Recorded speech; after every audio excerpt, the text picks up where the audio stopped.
সালামু আলাইকুম রহমতুল্লাহ। আপনারা আছেন আবু নাসিরের সাথে। দূরের ও কাছের যে যেখান থেকে আমাকে দেখছেন, আমার কথা শুনছেন, সবাইকে জানাচ্ছি শুভেচ্ছা সহ সুস্বাগতম।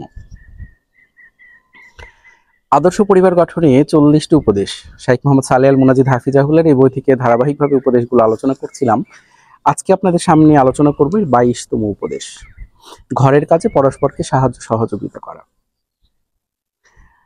আমাদের বর্তমান এই ব্যস্ততম দুনিয়ায়, ব্যস্ততম সমাজে, ব্যস্ততম পারিবারিক জীবনে স্বামী স্ত্রী তাদের নিজ নিজ কাজে ন্যস্ত, সন্তান সন্ততির দায়িত্ব পালন করছে।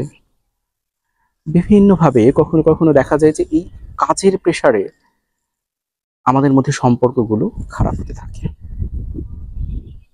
আমরা একে ওকে দোষারোপ করতে থাকি। হয়তো স্বামী স্ত্রীকে দোষারোপ করছে, সারাদিন আমাকে হাড় ভাঙ্গা খাটুনি, বাইরে খাটতে হয়, আমি কত পরিশ্রম করে আসি, বাসায় এসে একটু রিল্যাক্স নাই।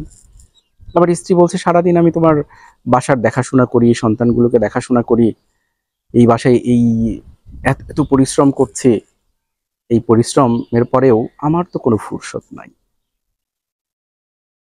সত্যি কথা বলতে, মানুষের জীবনের এই যে দায়িত্ব, জন্মের পর থেকে যখন বুদ্ধি হয়েছে মানুষের যে দায়িত্ব, এই দায়িত্বের আসলে কোনো খামতিই নেই।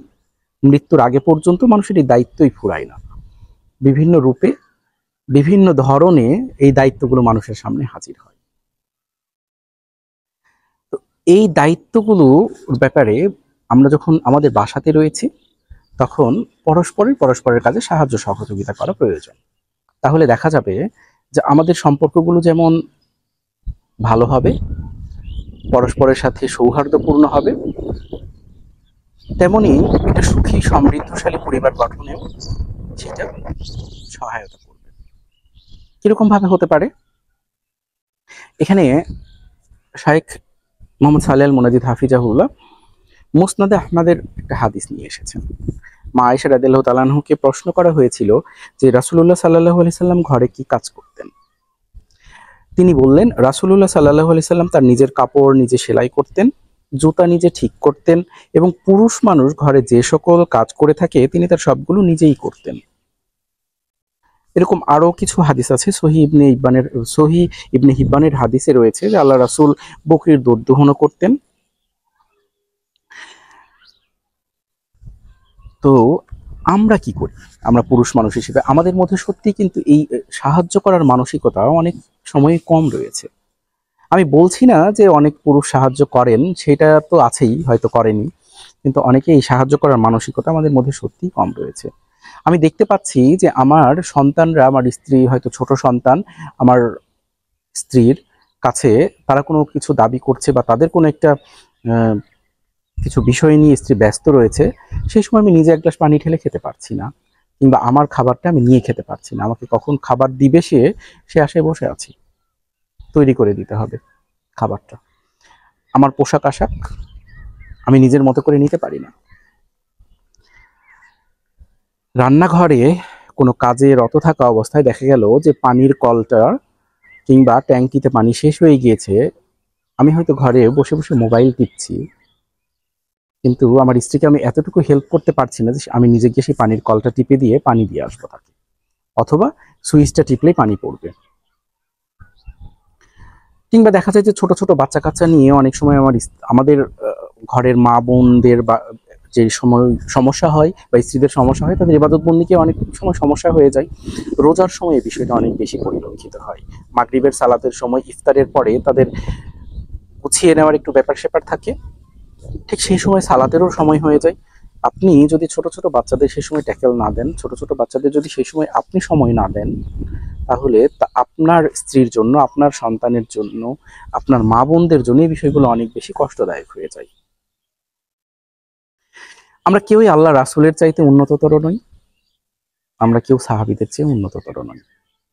আমাদের সমাজে স্ত্রীর কাজে সাহায্য করার বিষয়ে একটা ট্যাবু কাজ করে। ও তো বইয়ের পিছে লেজ ধরে ঘুরঘুর করে, ও তো বইয়ের পিছে ঘুরঘুর করে, ও তো বউ যা বলে তাই শোনে। এরকম অনেক রকম বাজে কথা আসে। এই বাজে কথাগুলোকে একদম ঝেড়ে ফেলে দিবেন। এই বাজে কথাগুলোর কোনো অর্থ নেই। আপনার পরিবারে আপনার মাকে সাহায্য করা, আপনার স্ত্রীকে সাহায্য করা, কিংবা আপনার স্ত্রী আপনার মা আপনাকে সাহায্য করা, আপনার ভাই আপনাকে সাহায্য করে। এই পরস্পর সাহায্য সহযোগিতার মাধ্যমেই সমাজ টিকে আছে। এতদিন ধরে এই পৃথিবী এত সুন্দরভাবে টিকে রয়েছে, পরিবার ব্যবস্থা, সমাজ ব্যবস্থা টিকে রয়েছে। এর মধ্যে কখনোই এইটা খুঁজে বেড়াবেন না যে ও তো বউ পাগল। এর মধ্যে কখনো খুঁজে বেড়াবেন না যে ও বউয়ের গোলাম হয়ে গিয়েছে। আরে ও প্লেট ধোই, বলিস কি? বন্ধু মহলে এটা নিয়ে কানাঘষা চলে অনেক সময়। আপনি ধুন না, আপনার নিজের প্লেটটা আপনি ধুয়ে রাখেন, পারলে আরো কারো ধুয়ে হেল্প করেন।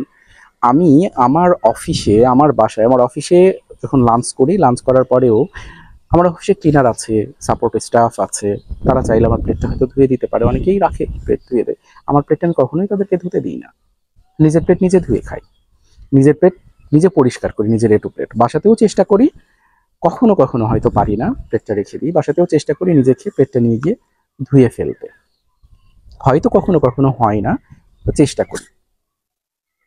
আমরা নিজের কাজগুলো কিংবা অন্যের কাজের ব্যাপারে আসল বিষয় হচ্ছে যদি সহমর্মিতা, সহানুভূতিশীল হতে পারি, যদি চাই যে সত্যি আমরা একটা ইউনিট হিসেবে সমাজে ভালোভাবে বেঁচে থাকব, তাহলে আমাদের জন্য এই বিষয়গুলো মেনে চলা খুব দরকার। পরস্পরকে সাহায্য সহযোগিতা করা খুব দরকার। শাইখ এই বিষয়টাই আমাদের সামনে তুলে ধরেছেন। এর মাধ্যমে কয়েকটা উপকার আছে। শাইখ আমাদের জানিয়েছেন যে আমরা রাসূল সাল্লাল্লাহু আলাইহি সাল্লামের অনুসরণ করতে পারবো, পরিবারকে সাহায্য করতে পারবো। এছাড়া এই যে পারিবারিক ব্যাপারে ছোটখাটো বিষয়ে আমরা সাহায্য সহযোগিতা করছি, আমরা বিনয়ী এবং অহংকার মুক্ত হতে পারবো। আল্লাহ রাব্বুল আলামিন আমাদেরকে অহংকার বিবর্জিত ঐশ্বর্য দান করুন, অহংকার বিবর্জিত সুখী সমৃদ্ধশালী একটি পরিবার দান করুন। আদর্শ পরিবার দিয়ে আল্লাহ রাব্বুল আলামিন আমাদেরকে এই নিয়ামত দিয়ে ধন্য করুন। ভালো থাকবেন, আবারও কথা হবে, দেখা হবে ইনশাল্লাহ। সে পর্যন্ত বিদায় নিচ্ছি। আসসালামু আলাইকুম ওয়া রাহমাতুল্লাহ।